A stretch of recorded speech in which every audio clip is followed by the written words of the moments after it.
Hello, welcome back everybody to the podcast, and a warm welcome to all of the wonderful people in the Ayurveda and Women's Health Sisterhood if you're watching this live. Today we are talking about nervous system awareness and transforming trauma to triumph. To speak on this topic, we have the wonderful Sheridan Ruth. She is a certified somatic trauma therapist, a yoga therapist, an Ayurvedic wellness coach who unites ancient esoteric wisdom with evidence-based innovative neuroscience. Her expertise comes from years of experience in coaching others through hair loss, relationship anxiety, entrepreneurship, and OCD, plus her decade-long embodiment of these practices herself. So welcome to the podcast, Sheridan. Hi, I'm really excited, happy to be here, curious to jump in. Thanks for having me. Yeah, I'm excited too. And Sheridan's calling in all the way from Colombia. And currently, she is locked out of her apartment. So she is like a true warrior entrepreneur, just jumping in from outside of her apartment, doing what you got to do, right? Yeah, I was thinking that too. I was like, this is the life as an entrepreneur. You do the podcast interview outside of your apartment. Yeah. Across the other side of the world. Absolutely. And entrepreneurship, it really takes you outside of your comfort zone, and it really is the biggest personal development journey you can ever go on. So this is just one of those things, one of those barriers to get through, but we're going to do it. So if there is a slight little lag, it could be the internet, being Australia, Colombia, outside of the apartment internet. But let's do it. I always start with the rapid inspiration question. So can you firstly inspire us with what your superpower is? Honestly, my superpower is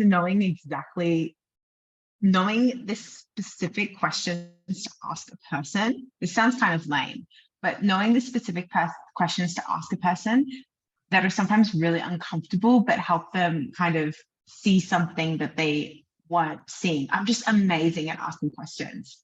It's insane. Yeah, I'm really good at asking questions. Oh, brilliant. I mean, that's not lame at all. That is perfect, right? We learn through the exploration of being able to ask questions and listen to the answers. So that's amazing. And what is your favorite quote or mantra at the moment? At the moment, I think the one that I keep returning to, if I'm really honest, is just like, God is good, whatever God or goddess or whatever whatever that is for you. But things are good. God is good. There are good things happening. Yeah. And I think we need to hear that now more than ever. Like, the world is good. We've been led to believe that it's so evil, but there's a lot of good in it too. So I love that. And last one, who or what is inspiring you at the moment?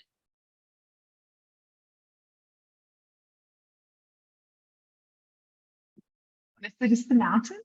I'm really lucky to live in a place that's in a valley. And so I get to see a lot of mountains. And I feel like growing up in Australia, in Canberra, we don't have a lot of really impressive mountains.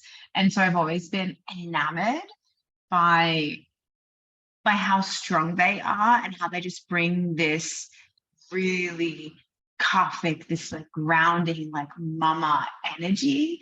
And so lately, over the past few weeks, I have been sitting and spending a lot of time just looking at the mountains and feeling really, I think that there's just so much wisdom in them, how constant they are, how strong they are, how sturdy they can be, how inspiring they can be, how much they can change through the weeks. Like, I don't know, they just, yeah, honestly, I just keep looking at the mountains and thinking about all these amazing parallels with life. I love that answer. No one has said mountains before. I love it. Yeah, it's a good answer. Good question.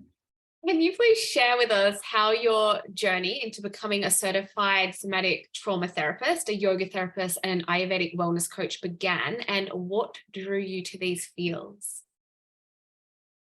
Yeah. So completely honest, what drew me to the fields was that the other fields, the more kind of quote unquote traditional things, they just weren't working. if I'm really honest, it just wasn't working. I lost my hair when I was 7 years old. I have an autoimmune hair loss. I have no hair at all. And it propelled me down this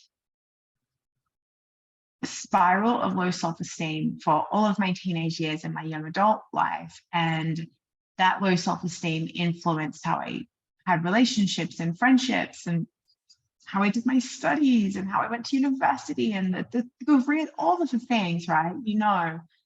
And I ended up in a really abusive relationship, which yoga actually really helped me get out of that, building like that confidence and strength and self love and self-care to remove myself from that situation. And then unfortunately, he passed away via suicide a couple of weeks after I left.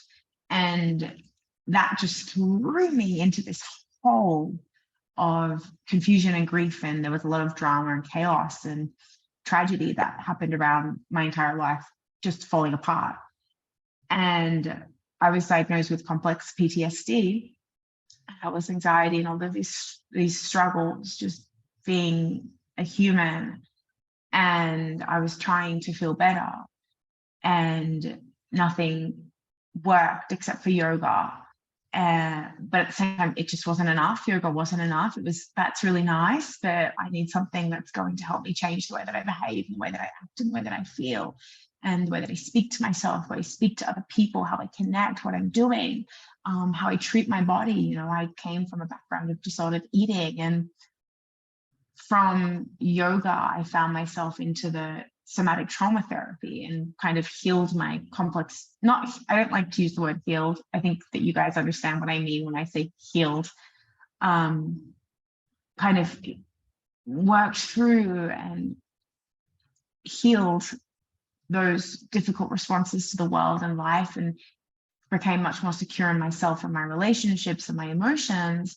And then Ayurveda came in, and I don't know, it was one of those things where it was like, this seems really interesting. I'm going to explore it. I don't know where it's going to go.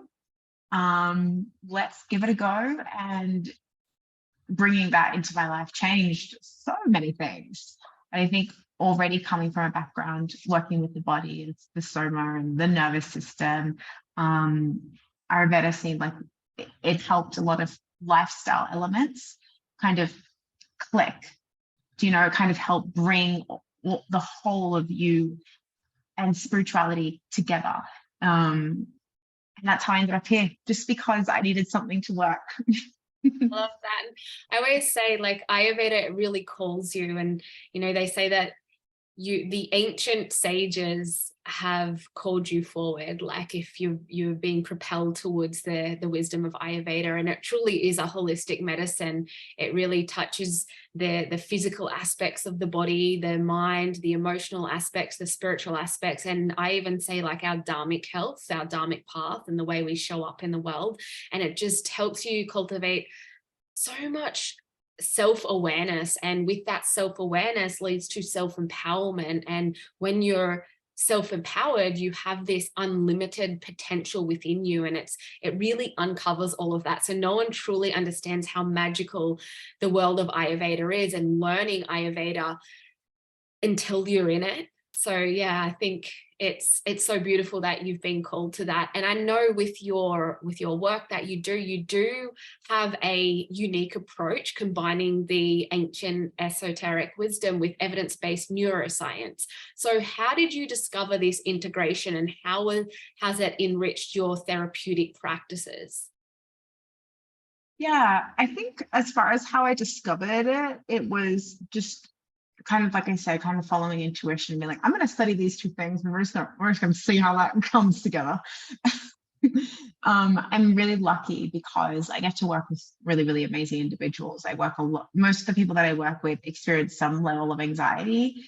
And like you said, once you begin applying these tools, you kind of just discover this way of being that you didn't even know was possible, this ease and this power.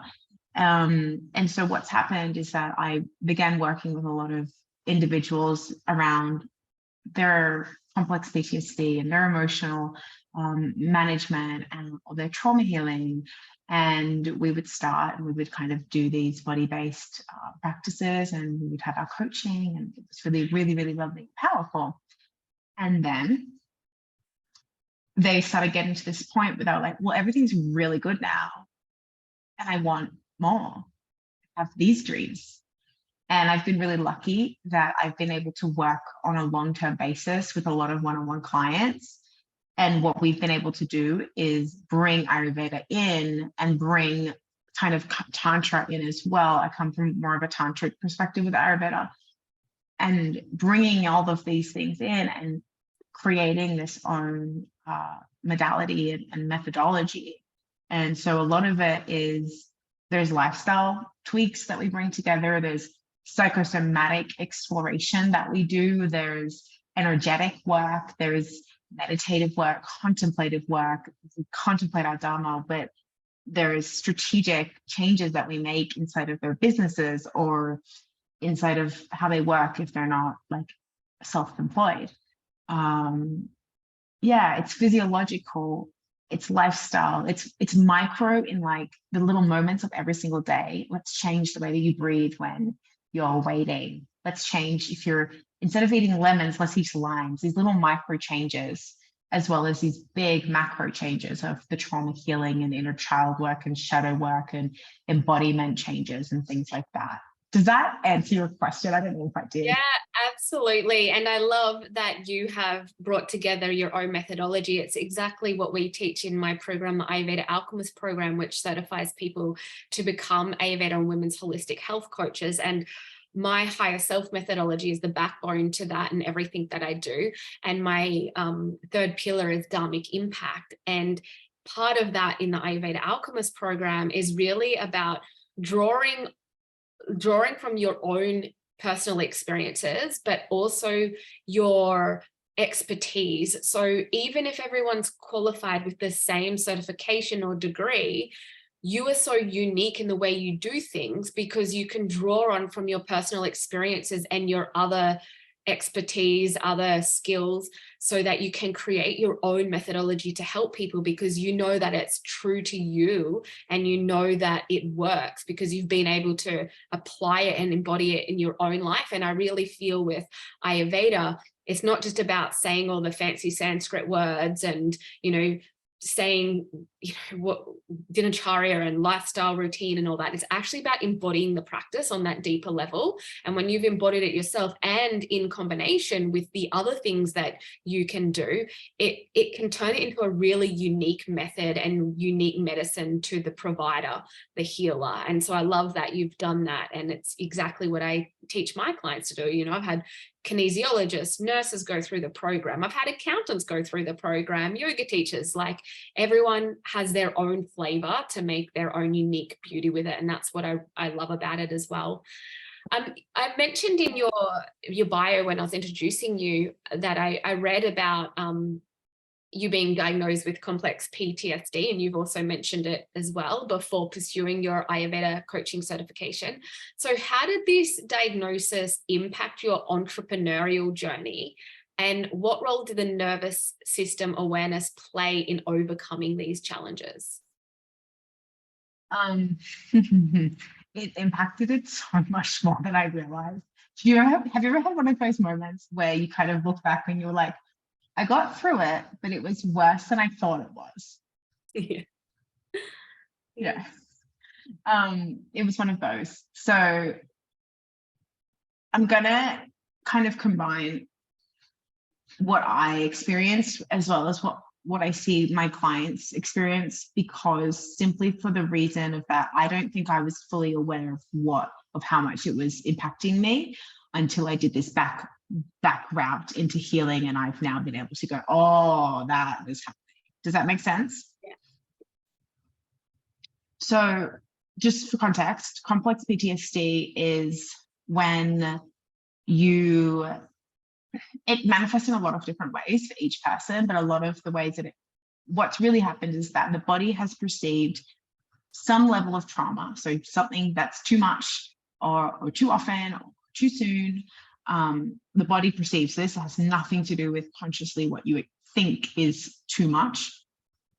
The body perceives that something has happened that has created a wound inside. And it's not a wound of the flesh. It's not a wound that you can put on a day and say, well, that was the day that everything got hurt. I like to think of it as a wound on your system, a wound on your soul, a mark that sits there and changes the way that your body moves, or energy moves through you, or the way your thoughts run through the samskaras, right? Those imprints inside of our being, inside of our brain. And complex PTSD is when we've had these traumas consistently and they haven't been healed, they haven't been integrated. And so what we do is we create these protective mechanisms. But because the underlying experience of that is that our body thinks that we are still at some level of risk. So usually what that means is we've learned that there's some level of connection with other human beings that isn't safe. They're going to abandon us. They're going to hurt us. They're going to use us. They're going to betray us. They're going to forget about us. They're going to not like us. They're going to reject us. They're going to humiliate us, something, right? And if we think about or money will do that. So it's kind of humans or money. Money kind of representing resources and safety, or God, depending, or your father, or whatever it is that we have this different relationship with money. And if we think about the entrepreneurial journey, it's everything that is inherently scary and activating. So it's all about resources. How much money do I have? Can I pay rent? Do I have food? How much money do I have? Do I fit in with people? Do I fit, like, what will happen if I make more money than my partner? Will they get upset with me? Will that change our dynamic? What if I don't make enough, right? We have all of this survival relationship to money, as well as relationships in entrepreneurial work, right? What do these people think of me? Are they going to think it's lame? Are they going to reject me? Is this going to be really humiliating? Is it actually safe to be myself around people? Do I have to put on a mask? Like, we have all these questions that the body is consistently asking itself when it's going out to do this very vulnerable thing, which is, here I am, this is the service or the product that I have, and I would really like for you to engage with it, please. And thank you, I think it would be good. That's a very vulnerable thing to do. And so we're dealing with these very primal and activating elements of, am I safe to do the thing that I want to do? Am I safe to follow through on my heart and my dharma and express myself? Will I be taken care of? Will people love me? Will I remain part of the tribe? And that's really what your body is doing all day, every day. And it is heightened, exactly like you said, in the entrepreneurial journey, personal development. You have to put it on steroids if you want to really get to the place that you want to be. And so what happens is we go through this experience every single day. Our body is asking, am I loved? Am I safe? Am I loved? Am I safe? Am I loved? Am I safe? Am I loved? Am I safe? Am I loved? Am I safe? And the vulnerability of entrepreneurship sometimes makes the body unsure of how to answer that question. When you receive an email and it's like, hey, I saw your ... Your conscious mind is looking at that and thinking, yeah, that's just an email about the thing that I was speaking about on the email or post or whatever. But your nervous system, the way that it perceives that, it's probably pulling on the time that you received an email from university when you were 19 years old and you forgot to put in something, or you made a mistake when you were submitting something, or somebody saw something on the internet and criticized you about what you said, or you got a letter from your mom, or like some, there's some experience that it's had where it's received information and now it's taken, and it's been traumatic, and it's taken that and created a blueprint inside of your body. And so you read emails and your body is thinking that it's that time. Or you made a project when you were a kid and you thought it was amazing. Oh my God, have you ever had that? You're like, this was an amazing project, and nobody thought it was that great. That will come, your body is referencing that experience when you share your new program, and you're like, this is amazing, but I'm really nervous about getting it out there in the world, and I keep procrastinating, and I don't know why I'm not doing this. The reason that you're procrastinating is because your body thinks that you're back in grade 9 and you're not going to be received in the way that you want. Maybe somebody's going to criticize you, or you're just going to feel really disappointed, and you didn't know how to deal with that disappointment when you were in grade 9. Maybe now you do, but your body doesn't have that updated information. And so what's interesting and what's really important to remember is that your nervous system has a relationship with your business, and you have a conscious relationship with your business. For most people, they are not congruent. They're not on the same page, just because we have different ways of receiving information through the body versus through the mind. And we need support in seeing what we can't see, and seeing that the story of the body is referencing past trauma, past experiences, your ancestors' experiences. We hold generational patterns inside of our nervous system up until 7 generations. So it's got this whole entire different relationship, but it's the baseline, and it is the baseline of how you do everything. So if there's something that you're like, this just doesn't seem to make sense, it's not working, I don't know why it's so hard, why am I don't really get it, this feels like I'm struggling more than I should be, it's because there's something inside of the body that is perceiving your conscious goal as unsafe or unattainable. That makes so much sense. And it's so true. Like, entrepreneurship will show all your fears to you. It will really be confronting, and even like those underlining fears that we're not aware of, and we're just trying to work ourselves out. And I think that's why it really peels back the layers of who we truly are. And when you merge that with Ayurveda, like, it is such a huge thing to go through. So yeah, I love what you said then. And, just talking about the nervous system, how do you understand the nervous system through the lens of the doshas and the polyvagal theory? Yeah. So the way that my mind has created this understanding, the way that it understands it best, and the way that's been most supportive to my clients, please feel free to edit it, change it, like, everyone find what works for you, but this is what makes sense for us. Inside of the nervous system, we have the parasympathetic. Everything feels really good. It feels easy. Even if there's a challenge, you can kind of look at that with clarity and say, yeah, I can work through that. It's going to be okay. I've got wisdom. I've got patience. I've got perspective. I've got love and compassion. It's safe to connect with other people. It's this really beautiful, benevolent, calm space. And for me, that's a very sattvic. I can pull on different elements. Nothing is out, if I need fire because I got to go, put on kind of some power, I can pull that from Pitta. If I need a little bit of creativity and spirituality, I've got Vata element that I can pull on. If I just need a little bit more stability, we've got Kapha. I've got this world of access, and I've got clarity about how to use it and how not to use it, and I feel good about it.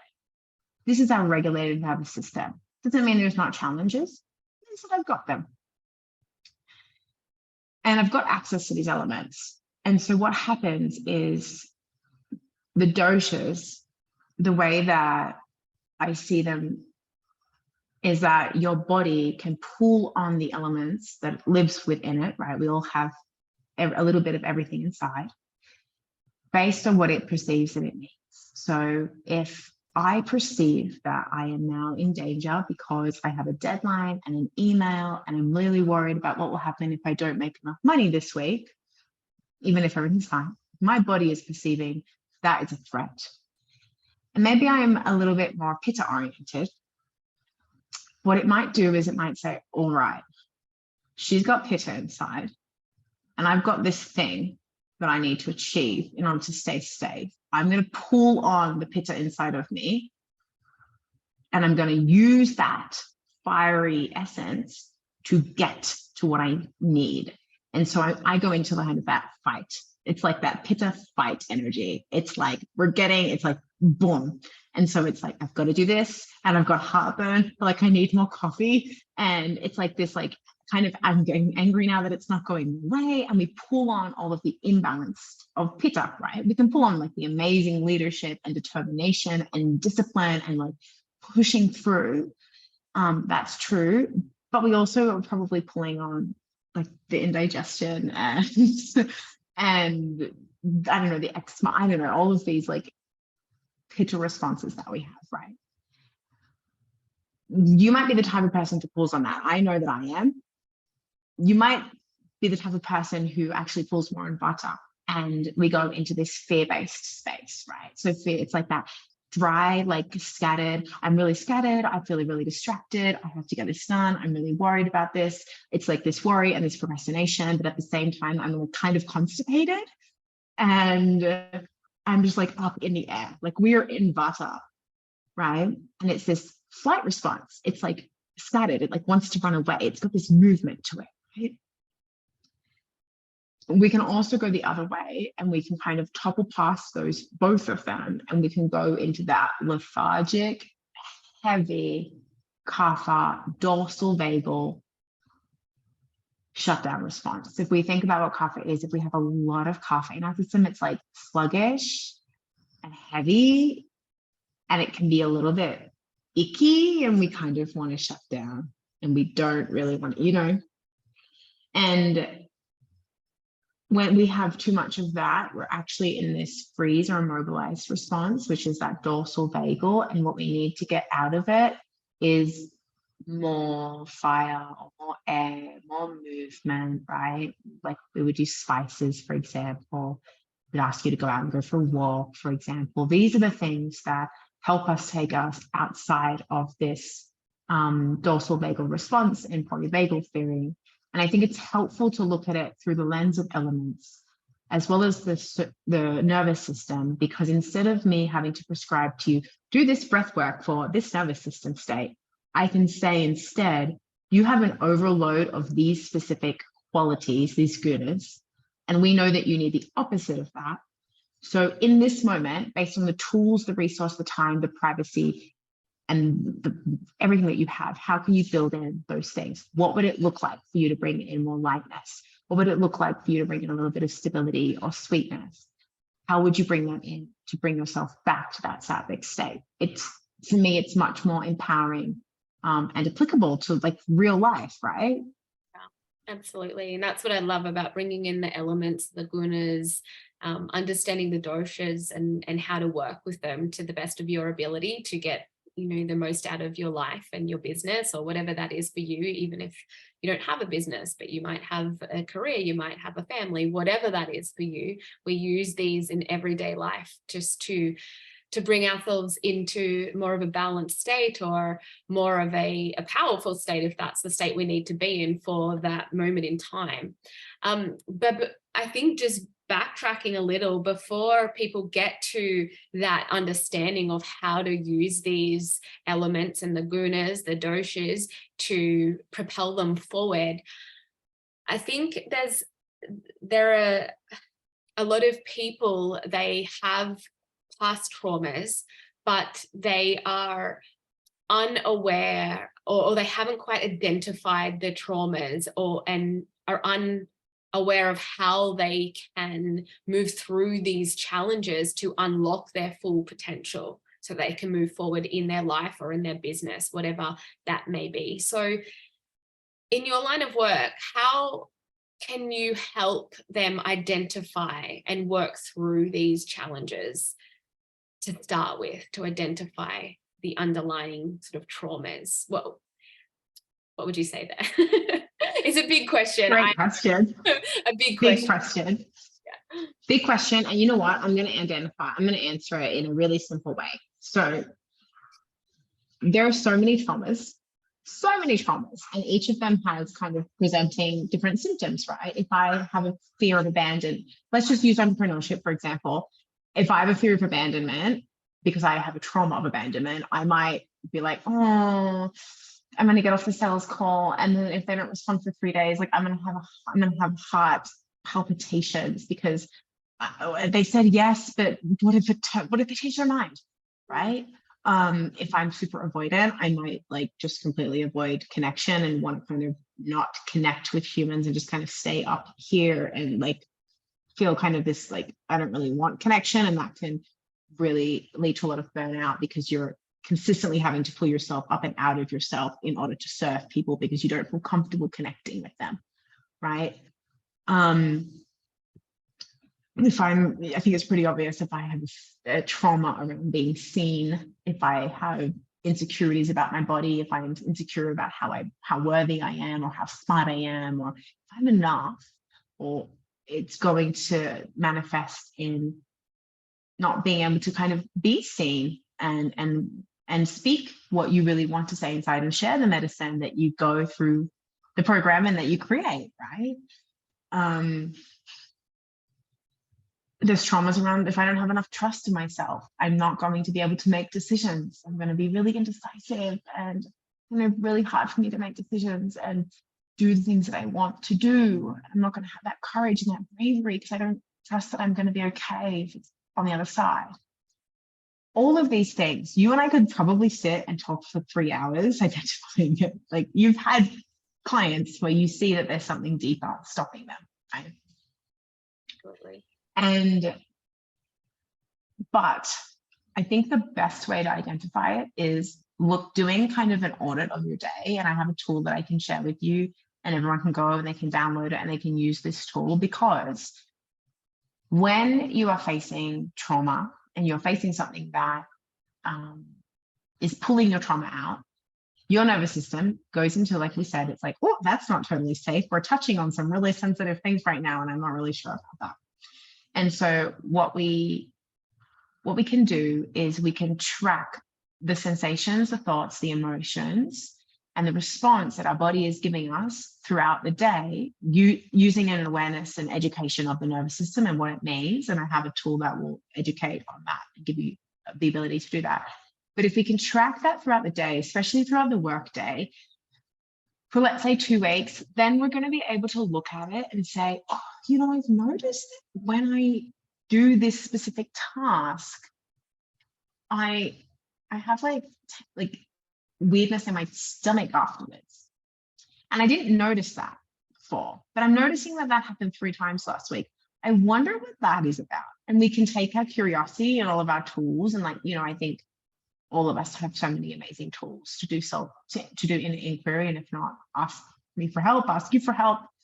But if we can take that awareness, then we can actually find your specific trauma that is related to you instead of the one that somebody wrote about it theoretically on the internet. Yeah, absolutely. I think I also think people really resonate with stories and examples. So do you have a success story of someone you've worked with who was able to transform their business or life through the lens of nervous system awareness and Ayurvedic principles, like how they specifically did it? Yeah. Can you help me choose one? We can talk about money and receiving more money, and a fear of not receiving it, a fear of receiving it, transforming to receiving it, or yeah, give us that one. That fear of connection. Yeah, money's nice, right? Yeah. I think it's a big fear for a lot of people, so I think it's a good one. Yeah. I had a client who when we started working together, she had come from a relatively successful career, right? And so she'd made money before, but at the same time, she had some underlying health concerns that were really curious to me. And we started talking about that. And I was like, well, there's something deeper here. So she's coming from this place where she's made money before, and then she went independent.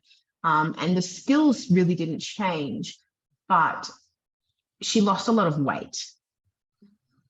And she started having a lot of tension in her body and some digestive problems. And her income went down. And she started having some problems inside of her marriage. We're kind of talking, and I was like, these are all connected. And I didn't know specifically, this was before we started working together. I didn't specifically know what they were, but I knew that they were connected. We were actually on a podcast, on her podcast, and I was a guest there, and I was like, oh, that's really curious. And so what we did when we started working together, she was like, I need to work with you. I want to work around feeling safe to receive more money, because she felt that when she started thinking about receiving more money, she didn't really know how. She had these like mental blocks. Even though she knew she was intelligent, she could probably figure it out, there was just something that didn't feel right. Or when she did have money come in, she would just spend it. She's like, I don't even know what I'm spending it on. It just goes. And I want to be able to hold and receive more. And so that was the first thing that we did. We did an nervous system expansion practice around receiving more money. And it's just really being able to hold that sensation and that energy inside of the body. We changed some of her lifestyle tips up and things like that. And we kept practicing this receiving more money, feeling safe to receive more money. I'm not going to be rejected.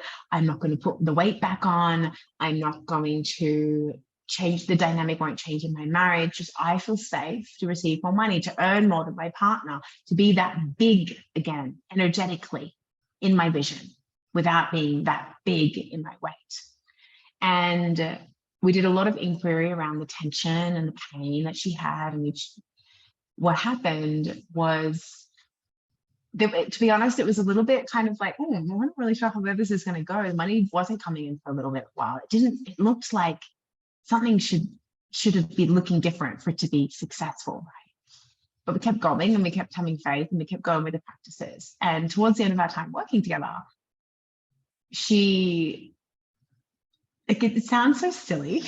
It's like that actually can happen. But she had some really, really big clients come in. Like some really, really big clients come in. And so she's gone, and her income just raised just like that.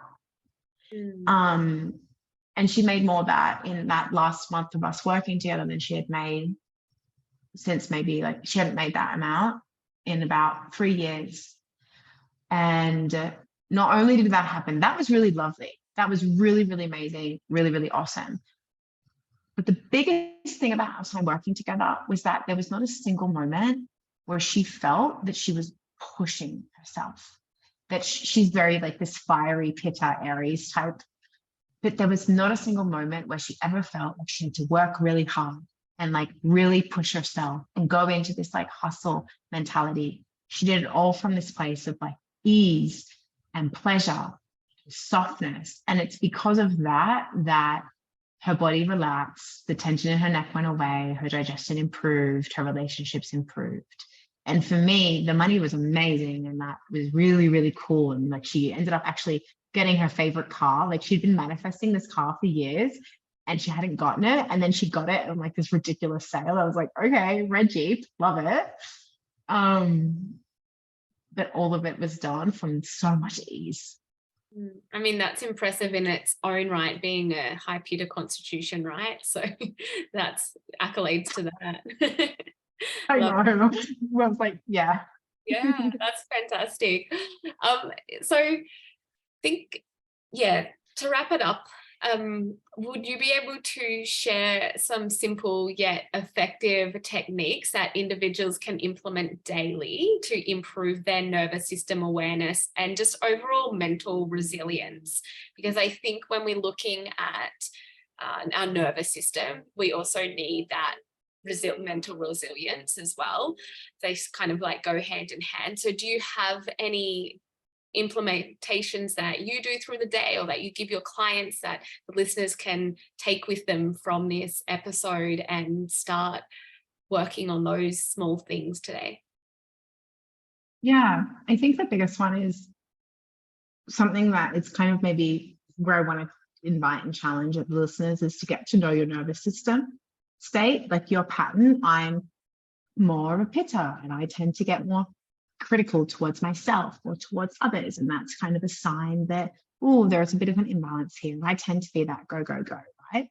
And so I know that when I get into that place, it's a sign of imbalance. And you can access the PDF that I'll share with you. And I think it will be quicker for the listeners just to look at that and understand it. So I would say, get to know where you go with it. And then understand this really one simple thing, which is that there is a difference between your problem and your body's experience with the problem.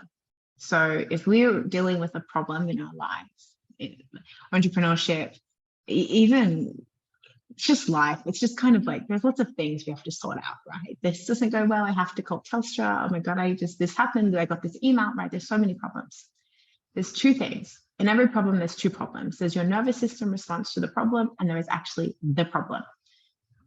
Every single day, in little moments where you ever have to solve any problem, I want you to ask yourself, what's my nervous system response to this? And what does it need to get back to regulation? It has to complete a stress cycle in order to get back to that sattvic, clear, wise, creative, beautiful space. So what that means is it might need to discharge energy. It might need to do a down regulation breath. It might need to go outside. It might need to look at the sun. Right? I have recommendations for this in the PDF, and you have podcasts on this. We come from backgrounds, I think, and you teach this as well. So there are all of these amazing, beautiful practices, but find one that you can use. It can be essential oils, it can be meditation, it can be journaling. Find one that you can use that matches your nervous system. And in the day, go out and say, how can I complete the stress response in my nervous system? How can I move through this energy and return back to regulation? And then ask yourself the question, how can I now solve this problem from this really wise state? Am I being clear when I speak about problems?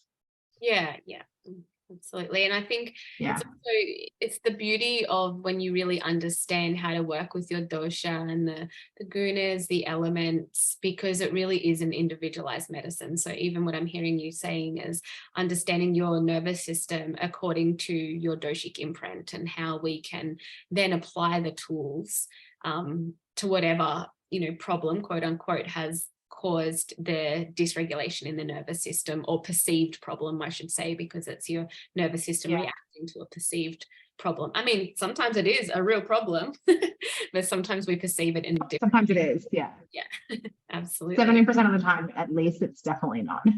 Yeah, absolutely. And it's just being able to be a little less reactive and a bit more proactive in how we respond to those situations or what we perceive as problems. So thank you so much. It's been really insightful. It's been really great and wonderful chatting with you. Where can our listeners find you if they would love to learn more, work with you, all of the good things? If you find me on Instagram or my website, just look for Sheridan Ruth, SHERIDANRUTH. I would go have a look there, and I think that you'll probably have some links below and things so it's super easy for everyone. Have a look there. You'll find links to my resources, YouTube, podcasts, and everything like that. And I would probably say the best thing is I'll send you the link from my nervous system PDF where they can look at all of these different states. They can download that and they can use that as the reference tool. And from there, you'll be in contact with me and you'll get emails. Unless you want to unsubscribe, which you are also welcome to do, but that's how you best find me. Amazing. Thank you so much. Thank you so much. It was really awesome feeling.